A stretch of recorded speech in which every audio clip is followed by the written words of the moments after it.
Right, good morning and welcome to today's confirmation hearing of a Chief Finance Officer and a meeting of the Police and Crime Panel.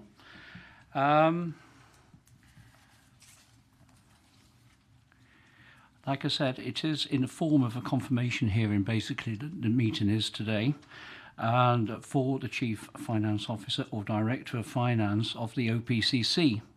Now, to remind all members and guests, the meeting is being webcast live to the public.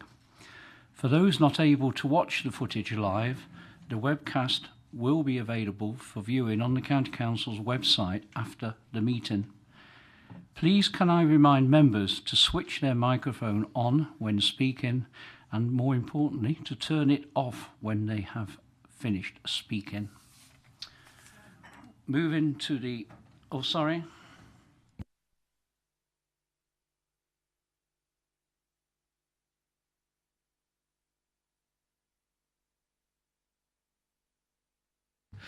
Okay, thank you very much, Ruth. Public question time. I haven't been notified of any. Number 3 on the agenda, to advise of any other items which the Chairman has decided to take as urgent elsewhere on the agenda. The PCC would like to make a statement following last night's tragic events on Hinckley Road in Leicester. Over to you, Lord Bark. Thank you very much, Chair, and thank you for allowing me to make a short unlimited statement on the events last night. I thought the panel would want me to comment on it. There's a limited amount I can say at this time. There was, of course, a major incident on Hinckley Road in Leicester last night. An explosion occurred at 7:03 in the evening, and I have been regularly briefed by the Chief Constable both last night and this morning. This is, of course, a shocking, tragic incident which has claimed at least 4 lives. A number of people are still in hospital, and obviously everyone's thoughts and sympathies go to all those affected by this. The cause of the explosion is not known at this stage, and investigations will be conducted jointly by the police and the fire service. There are several possible causes, all of which will be investigated, but it seems very unlikely that this was a terrorist incident. The emergency services response has been, as you would expect, fantastic, and the temperatures, of course, last night were extremely cold, but they have been working throughout the night to address the incident. The priority at the moment, as you would expect, is to conduct search and rescue operations for potential survivors of the explosion and to secure the area and ensure that the scene is safe. So 3 points. 1, the response from the emergency services has been exemplary, and the situation has quickly been brought under control by them. They have done an excellent job. Secondly, the local community has responded extremely well to the incident and has supplied blankets and food for people displaced by the incident and, of course, for the emergency services. And 3, some local people have had to be moved out while the operation continues. Alternative accommodation is being arranged if necessary until the situation has been resolved and utilities restored. So can I end by just saying all parties and stakeholders, whether the emergency services or those who live in that part of Leicester, are pulling together. And my admiration, and I'm sure yours, Chair, will be for all those who have worked on this and continue to do so. Thank you, Lord Mark. I'm going to ask you all to stand for a minute's silence to remember those who are all involved in this tragic accident.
Just looking around the room, we have 1 or 2 fresh faces. People won't know each other.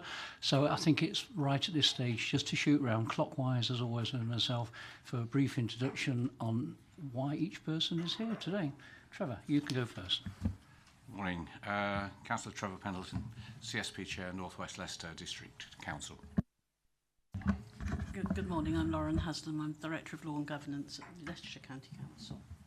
Good morning, I'm Ruth Camomile. I'm a representative of Hinckley and Bosworth Borough Council. Good morning, my name is Kevin Lloydell. I'm Chairman of the Oban Wixton Borough Council's Community Safety Partnership. Councillor Lee Brecken, Blaby District Council, Chair of the Community Safety Partnership. Good morning everyone, Michael Rickman from Harbour District Council, Chair and Portfolio Holder for Community Safety. Good morning, I'm Paul Heinsohn, Chief Executive of the PCC's office. Good morning, I'm Martin Henry. Willie Barker, PCC. Councillor Abdul Osman, lead for Leicester City Council. Councillor Stephen Correll, Leicester City Council. Councillor Manjula Sood from Leicester City Council, and I'm a member for Belgrave Ward. Councillor Brian Page, John of Borough Council. Good morning, I'm Keith Colvwell, independent member. Councillor Govinda, City of Leicester. Caroline Fairchild, Head of People Services, Head of HR. I'm Ewan Walters. I work in Democratic Services here at Leicestershire County Council, and I'm the Secretariat for the Police and Crime Panel. And Joe Orson, Leicestershire County Council. Although we don't have apologies on the agenda, we do have 4 apologies actually.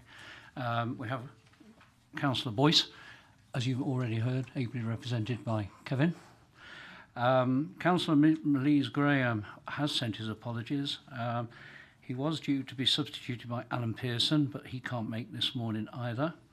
Alan Walters has also sent his apologies, as has Miss Malani. So moving over the page, not quite over the page, to item number 4, declaration of interest in respect of the items on the agenda. Do I have any? They'll all be noted before. Thank you very much, members. We move now on to the main meat of the meeting, the confirmation hearing itself. Just a few notes to point out right at the start. When notified of a proposed appointment under Schedule 1 of the Police Reform and Social Responsibility Act 2011, it is the duty of the Police and Crime Panel to hold a public confirmation hearing and to review, make reports and recommendations in respect of the candidate. Questioning during a hearing must relate to professional competence or personal independence of the candidate. When questioning is complete, the panel has 3 principal options as follows. 1. If the panel is content with the proposed senior appointment, it can agree to report its endorsement to the PCC. 2. Where a candidate meets the standards but the panel has concerns about their suitability, such concerns can form part of the panel's report and recommendation to the PCC. 3.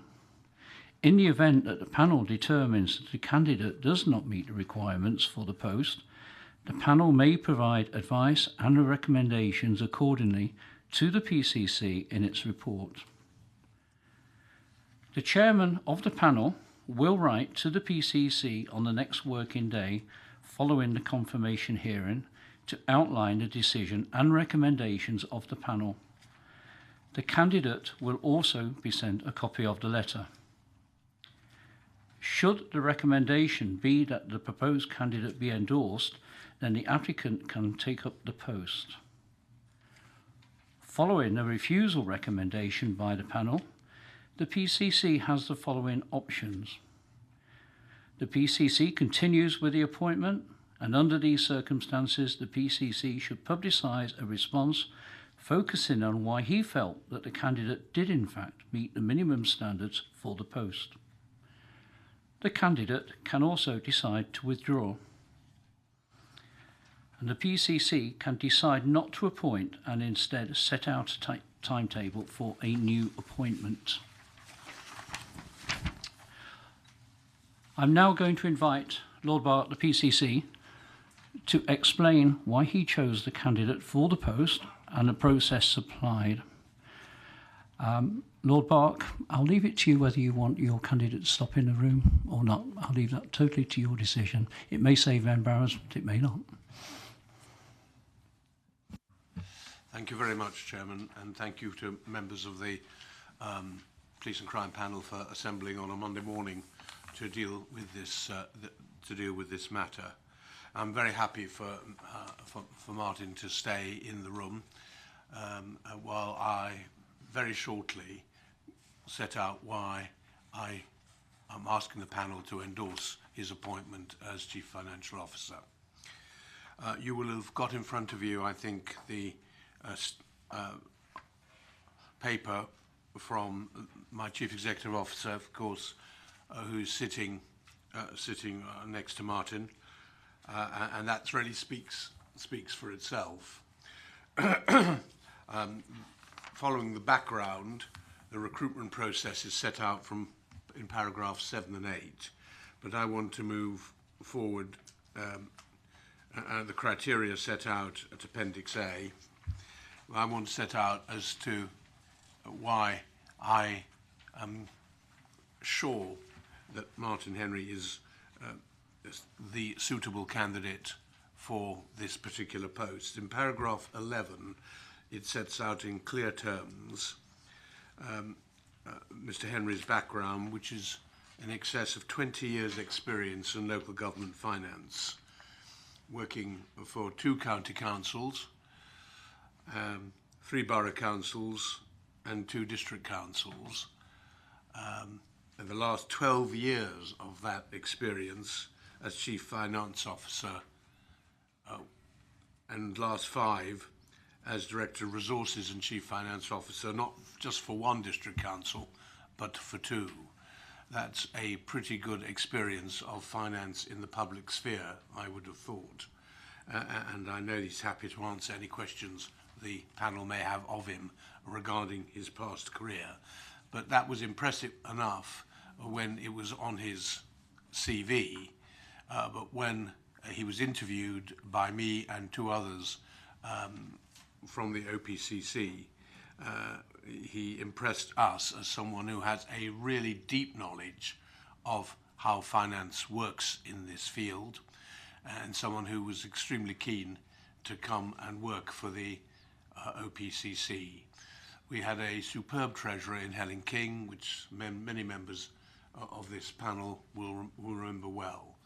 And we are extremely lucky, in my opinion, if, of course, the panel confirms Mr. Henry's appointment, to have another potential superb Chief Financial Officer. And I think we're very lucky to have Mr.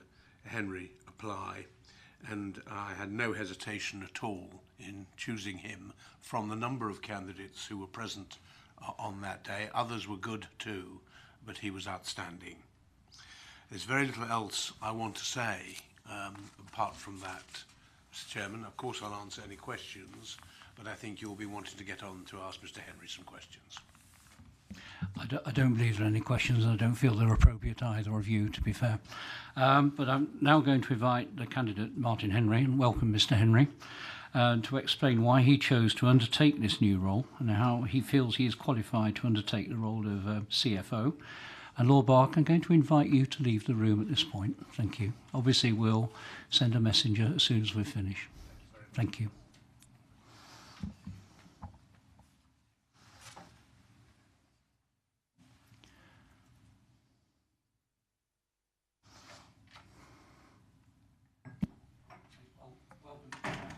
Welcome, Mr. Henry, again. On, was it Thursday or Friday? I can never remember. It was Thursday afternoon. We had what we called a preparatory meeting, and where a number of members turned up, and we went through together. We set a number of questions. Some were suggested by officers, others came in from members themselves. Fairly comprehensive. I like to think they got quite a wide coverage. Obviously, I do invite members to ask one supplementary after each question if they need further clarification on that question point.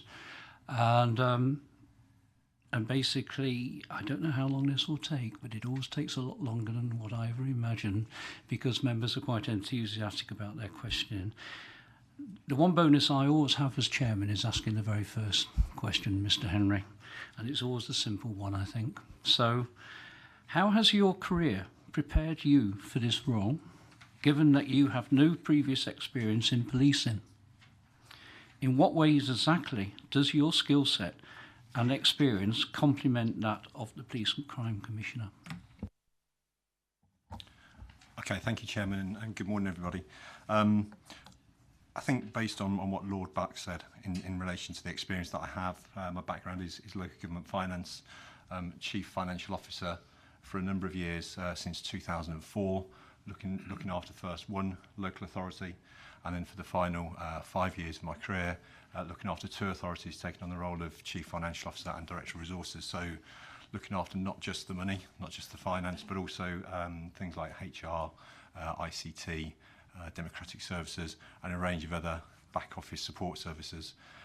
So that's where my background lies. I've always enjoyed being in that type of role. I've particularly enjoyed looking after the money, looking after the finances. I enjoy working with numbers. I enjoy getting numbers to almost tell you a story about particular initiatives that whoever the governing body is wants to drive forward. And that's what I'd like to do in this role. I accept that I don't have experience in the policing field, but I have lots of experience in the public sector field. After I finished at my last authority in 2016, I set my own company up briefly, and I started doing a bit of contracting for a private sector company providing services to the public sector. And that was moving me further and further away from the strategic finance and the finance field, and more into transformation projects. So I'd do a transformation project and then move on and then do another transformation project. And those projects were getting further and further afield from where I was based, which is just over the border in Northamptonshire. So when this opportunity came up, it ticked lots of boxes for me. It was going back into being a CFO, which I thoroughly enjoy. It was primarily looking after the finances, which I thoroughly enjoy. It was a lot closer to home, so only 35, 40 minutes away from where I live. And probably one of the most important aspects is that it was coming back into an organisation and being part of that organisation again, rather than moving from contract to contract, which didn't suit me greatly in that type of role. In terms of the services that are run from within the office and within the force, I think that's a part of significant personal development for me, which I'm really looking forward to. So I think throughout my career I've always looked for a challenge, and I think the challenge that this role gives me is obviously getting to learn about policing services and getting to understand the impact I can have in some small way, trying to shape those services and the services that they provide to the community, which are absolutely fascinating. Thank you, Mr. Henry. Just a short supplementary. You mentioned going into effectively the private sector in 2016, I think it was, 2 years ago now. Does that employment still exist? Do you perceive there's any conflict, if it does, of any interest whatsoever? And is your perception it has given you a broader, widespread outlook towards policing by seeing it from the other side effectively in the private world? Chairman, I think it's been really useful me seeing how it operates on the other side, working on the commercial side of things. In the roles that I've had previously, I've dealt with outsourcing companies, but on the local authority side of things rather than directly for the outsourcing company. So it gives me an insight into how they operate. It gives me an insight into the approach that they take with public sector bodies. I was very pleased really to get back onto this side of things as a result, and that's the reason why I applied for this role, because I was happy to come back on the public sector side of things. Just going by your CV, I can't find it immediately, but going from memory. Martin Henry Financial Services, July 2016 to current. So is that company still operational? Apologies, Chairman, I missed that question. Yes, it's still operation. It's still open, but it's dormant. So I'm not providing services as that company at the moment. So going back to your original question, there is no conflict of interest in terms of me taking on this role and that company still being open. It is open. I haven't formally closed it down, but it is dormant. I'm not operating any services from it, and I don't intend to. Thank you. Second question, Councillor Rickman of Harborough. Thank you, Chair. Following on really from what you said about this is a new area for you, given that you don't have a background in policing, what actions would you take to improve your understanding of the issues affecting policing and community safety, and particularly in relation to Leicestershire, Leicester and Rutland? I think if I was confirmed in the role, one of the first things I would be doing would be seeking to meet key stakeholders, essentially, seeking to go out with members of the police force and understand in a bit more detail what they do. to understand the different issues that are currently very prevalent across Leicestershire, to understand how the force operates, because I think if you have that insight in terms of the services that are provided, you can provide a much better role yourself. You have to have an understanding of what those services are. So all of the statutory things I've done for many, many years, I think the most value I can bring to roles like this is when I fully understand the services that are operated, and my advice is then can then be provided to the benefit of those services. So I think in terms of what I would do initially is I would seek to meet key individuals and spend some time with them and understand the areas that they've got responsibility for. I would seek to meet key partners, go across and around the county and across to Rutland, and understand what their priorities are. So a kind of fact-finding first few weeks, I think, meeting key individuals and stakeholders. Thank you. And there's a supplementary I have as well. Obviously, a lot of us here are chairs of CSP partnerships, and how important do you think the role of the community safety partnerships is, and how would you go about gaining a greater understanding of their work? You've mentioned that you would go round. Would that include the CSPs and attending their meetings, or something else, or just in meeting perhaps the chairs of the CSPs? Chairman, I think the CSPs carry out absolutely vital, critical roles across the area, up and down the country in actual fact, but across the area. I would be more than happy to attend the CSP meetings, to observe what takes place there, to participate in them if there was the willingness for me to be able to do that. Equally, ahead of that, I'd also be happy to meet the chairman of the CSP meetings, just to get a brief from them first of all, so I can understand what their particular issues are that they'd like to raise, and so that I can understand those before I go into the formal CSP meetings. So it'd probably be a mixture of the two, in actual fact. Thank you, Michael. Councillor Camermile Hinckley. Morning, Mr. Henry. I would like to know, please, what do you perceive as the main difference would be between setting a budget for a local authority and setting a budget for the precept and a precept for the police force? And what additional challenges would there be with the police force? Thank you for that. I think in terms of the process would not be dissimilar, I don't think, to the way that local authorities set their own budget. I've talked already about wanting to understand the services that are run from the police force, because that gives me a better knowledge and gives me a better ability to feed into the construction of that budget. In terms of process, I don't think it is that dissimilar. I think one difference that obviously I will come across is I've worked primarily at billing authorities, so the precepts are issued to the billing authorities, and the council tax bills are raised based on that information. Again, this is the other way around, so this is the setting of the precept and providing that information to the billing authorities, so that council tax bills across Leicestershire and Rutland can be set. There will be some differences, but they won't be significant. You know, the way that the police grant is managed and distributed compared to the way that local authority grants are managed and distributed is different.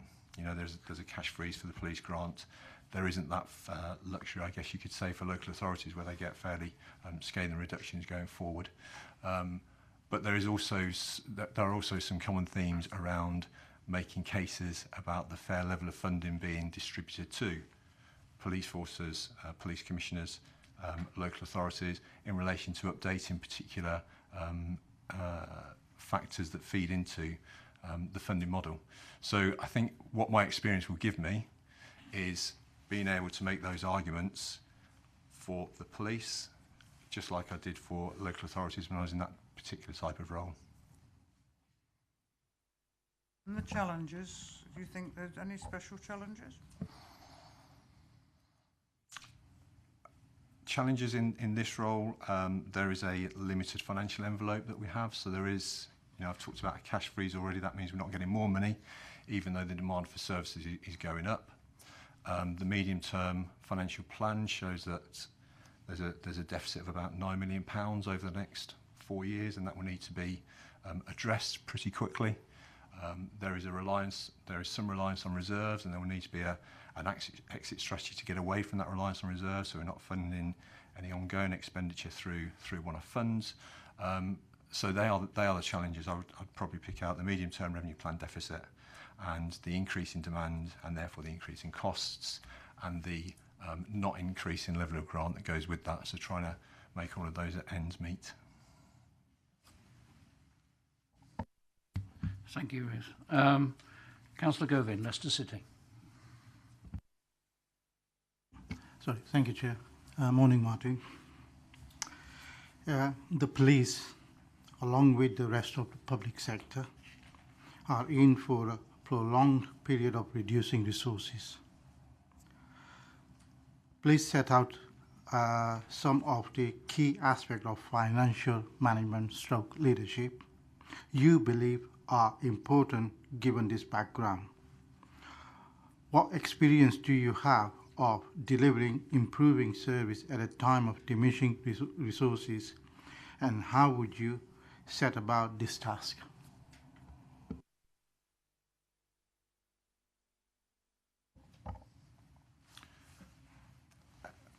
I think it is true that it becomes more and more difficult to balance budgets going forward, particularly since the days of austerity started I think that was in 2008. And since then there's been significant reductions in public sector funding, which obviously public sector bodies up and down the country have tried to address using a variety of means. I think when austerity hit in 2008, I was in the Section 151 officer role, the Chief Financial Officer role, and it was about trying to come up with a strategy to deal with that, and that involved scrutinising all of the services that were provided, asking heads of service, directors as it was at the time, to come up with options in terms of how they could be run differently, to look at nationally some of the things that were taking place and see if they could be replicated, only if they were to the benefit of the local authority that I was looking after, and then bringing all of that information together. So collecting all of that information first of all, and then bringing that together and taking it in front of the members for them to take choices on what options they would go for, understanding what the consequences would be. In those times, what we particularly looked at were things like shared management teams, and that's why I ended up in the shared management role that I did. And we sought to try to make back office functions more efficient, because then members of the public don't really notice that. If you can be more efficient with your back office services, it's not having an impact on the frontline services that are provided, so frontline policing, for example. I think there is something around lobbying in relation to trying to make sure that the right amount of funding is coming back into a particular area. So we know that there is a population growth across Leicestershire and Rutland, there is an ageing population, all of those things are having an impact on the level of service and the cost of service that's provided. And if we could persuade people to look at what's called the 4-block model, without going into too much technical detail, to look at that and update those types of figures, that should automatically benefit areas like this where there are growing populations and ageing populations, because they haven't been updated for a number of years. So I think there's a number of tacks that I would take, but it's not an easy problem to resolve. But we just keep generating ideas, keep generating solutions, presenting them for consideration, and then the decision makers will determine which ones we would go for. I think at the front of my mind would be protecting front-facing services as much as possible. I do have a supplement question based on that. So looking at as a diverse city as Leicester, Leicestershire, Rutland, how would you set up a task in a diverse group?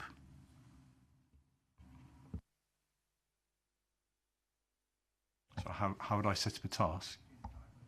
In a diverse society. We are a multicultural society within Leicester, Leicestershire. So how would you set up a task within that diversity groups?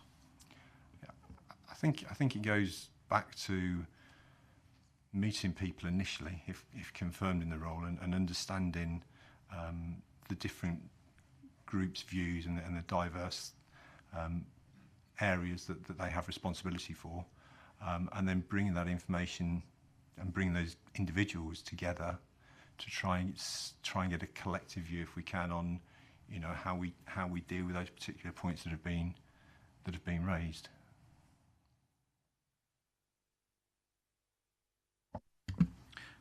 Thank you, Rutland. Councillor Sood, Leicester City. Hello, good morning, Martin. My question is about partnership working. And partnership working is now a commonplace between public sectors, and the government is exploring with what greater blue light collaboration might look like. And what experience would you bring to the role, which would enable you to work collaboratively and innovatively to bring about further efficiencies and greater effectiveness between partners? And the chair has asked, you mentioned about transformation projects as well. It will be nice to highlight those as well. Okay, thank you. Clearly, in terms of blue light collaboration, that's not something that I profess to know a huge amount about. I know those debates are taking place at the moment, but I'm not an expert in that area. So obviously that's something that I'd need to get up to speed on and understand in more detail if confirmed in the role. Collaboration in general, I've been involved in lots of collaboration. We've talked about the CSP and partnership work in there already this morning. But in terms of collaborating services so that they become more efficient, and so that people don't really notice there's a difference in the level of service, I think that's the trick that you want to try to achieve, that you can make them more efficient, you can reduce their cost, but people don't really realise because it's associated with the back office services that I've talked about previously. And then I've got plenty of experience in that. So I think some of the things that you need to be aware of is the cultures of the different organisations and how you think they will work together. When I was in my previous role working for local authorities, we would go out and we would have a number of discussions with potential partners, if you like, and I think you're best trying to work with the most like-minded partners, and that's what we ended up doing with one of the authorities that actually we formed the senior management team with, and then from there we brought together the teams underneath each of those areas, so finance, ICT, etc., etc. You do need to be aware of what their individual priorities are. You do need to be aware of the culture. You do need to be able to put forward an argument that says we are proposing to do this and these are the reasons that we are proposing to do it, accepting there might be slight differences in culture and things like that. So I think that's the first part of the question that you're asked. The second part of the question that you asked was in relation to transformation. I'd cite those again as examples of transformation where we've transformed the support given to two organisations, but we also at the time did things like we moved headquarters. So we sold a previous headquarter that was sold for development, so a big capital receipt came out of that. That was used to fund a new headquarter in the town centre, and that brought lots of benefit for the local economy in the town centre, because you had 200 members of staff that would use the shops and the bakeries and the grocers and places like that. So that was good for that local economy. That was quite a big transformation project, because it was around making sure that we moved seamlessly into the new headquarters, and all things like the ICT worked. I had responsibility for that, but I had very good people working for me. So somebody who reported to me was fantastic at ICT and sorted out the ICT side of things, and another person who was very used to transforming, was great at making sure that people moved smoothly and seamlessly, and day one worked very well as a result of that. I think what I brought to that was having a team that could deliver that type of transformation, and they did that very well. Thank you for that. My supplementary to you is you mentioned about the back office efficiencies. Even in the beginning opening statement, the police commissioner Lord Bark has mentioned how communities in Leicester especially they enjoy their relationship with the police. And community safety is a big thing. You have given the examples, but I would like to know, even London Borough, you have mentioned in 2 weeks you were able to outsource to £300 million. So can you mention some of the challenges what you face and how those challenges, how you will deal in the police force? Financial challenges. In relation to outsourcing, do you mean? Your contribution, you have said that you outsource your services to a private sector in London Borough. So, but could you just highlight some of the challenges you went through? Because now in the police force, obviously, people want to retain the police force, they want to see more officers. So what your advice, how will you manage the financial side of it? Okay, so in terms of managing the financial side of things, I think that's where my experience lies, making sure that budgets are set properly, making sure that accounts are closed down properly. I'm very proud of the fact that I've overseen something like 20 sets of statement of accounts. They've all been given unqualified opinions. So that side of things I've got lots of experience in. In terms of moving into setting up my own company and providing that advice and support to outsource companies, that was different, as I touched on previously. What I was asked to do was to have a look at the way a particular finance service which was provided by this outsourced company was set up, speak to key stakeholders in the organisation that it was providing those services for, which is what I did, make recommendations, and then as a result of that I was asked to stay on and implement those recommendations. So in terms of was it hugely different to what I'd done previously? It wasn't hugely different because it was transformation again, but it was more focused on just going into doing a restructure of a finance service, rather than doing the transformation projects which I would do in my normal role, as well as looking after the accounts, as well as setting the budget, as well as closing the accounts down. This was a much more concentrated piece of work, and I think once I'd delivered that, I was then taken out of that particular local authority that I was having services provided for it and put into another local authority to do something similar. So I was becoming more and more just transformation, where I'd go in, do some changes, and then move on and do some changes. And that's why this role for me was, I was really pleased when this role came up, because it took me back into what I enjoy doing most, which is a combination of the two. In actual fact, the statutory things, the looking after the finances, but some huge transformation projects as well, which hopefully I can understand and influence and seek to get the right outcome with. Thank you. Thank you, Angela. Councillor Lloydell, Oberlin Wigston. Thank you, Chair. Morning, Martin. It's quite simply we're talking about the Office of Police and Crime Commission is required to build good relationships with partners in the area of community safety. We've been talking a lot about community safety. However, at the same time, decisions will have to be made about the partners receiving funding from your department. How would you ensure the decisions made regarding commissioning are impartial and fair?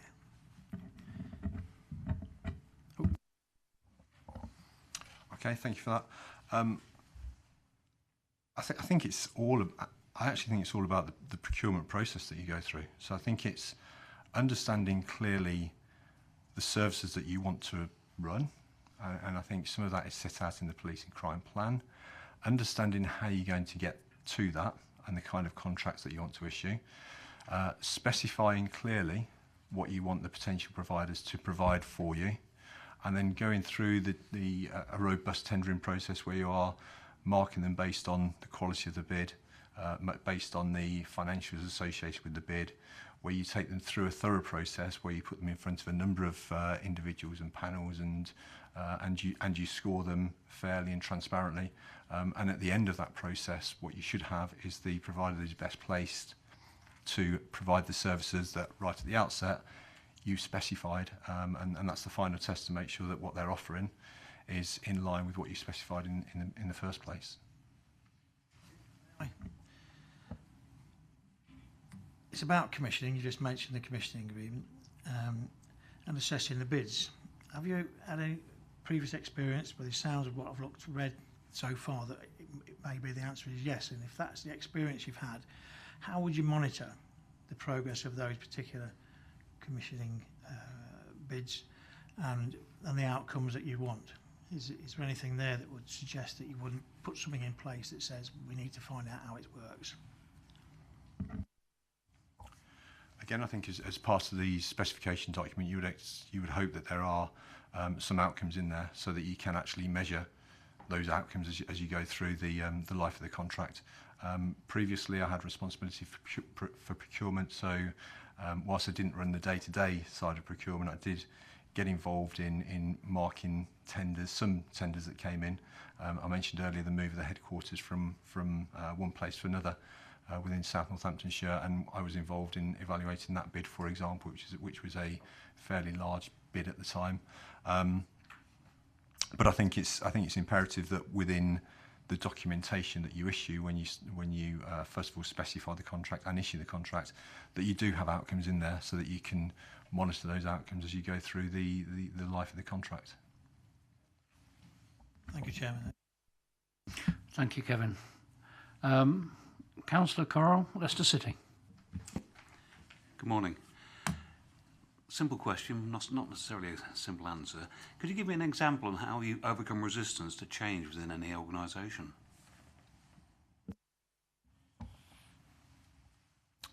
I can, yes. I think you will always have people that are resistant to change. I think regardless of how small or how large that change is, you'll have people that just won't agree with it. Sometimes for good reason, and sometimes because they just don't ever want to change, and they're probably the more difficult people to deal with. I think what should happen once you are proposing a course of action and proposing a level of change is you should open dialogue, and you should ask people to give you their views on those change. And what you want coming back is constructive views and opinions on what people think about what you're proposing to do. I think it's really important to listen to those. I think quite often people running projects think they might know best and think they know what the best solution is, but if you listen to people, you can actually find that you refine what you're proposing to do and make it a much better solution going forward. And if you can have that two-way dialogue where you listen to views, you take them on board, you determine if they make sense or not to do them, and then you go back and say that's a really good idea and therefore we are going to do that. I think that works really well. When I've been through, and I think consultation, it's almost like consultation with people. I think if you do consultation, it has to be meaningful, because otherwise there's no point in doing it if you're just looking to tick a box. And I think in all of the restructures that I've been through, I've sent out details of the restructure, of the proposal. I've had a number of comments come back and I've responded to every single one individually. And as a result of that, I've changed the proposals that have gone forward, because I thought, well, actually that makes complete sense to do that, and that's a really good idea. You can't change everything, and you can't keep everybody happy, but I think you can take on board the ones that will improve the proposal that you're putting forward, and then you put that back out and say this is the final one for implementation. I think the more difficult members of staff are those that are just will not shift on things because they're set in their ways and they won't do anything differently. And I think they can be quite difficult. I think if you try your hardest to take on board opinions, if you amend your proposals as a result of that, if it makes sense to amend them, that's the best you can do. Okay. Thank you, Stephen. Councillor Page, Charnwood Council. Good morning. When I was in business, I liked finance director to be independent of thought in many ways. How would you handle a situation where the PCC wanted to follow a particular course of action, but either you or the chief executive felt it was unwise? And to give a little bit further, how far would you pursue giving your advice where it might be unwelcome?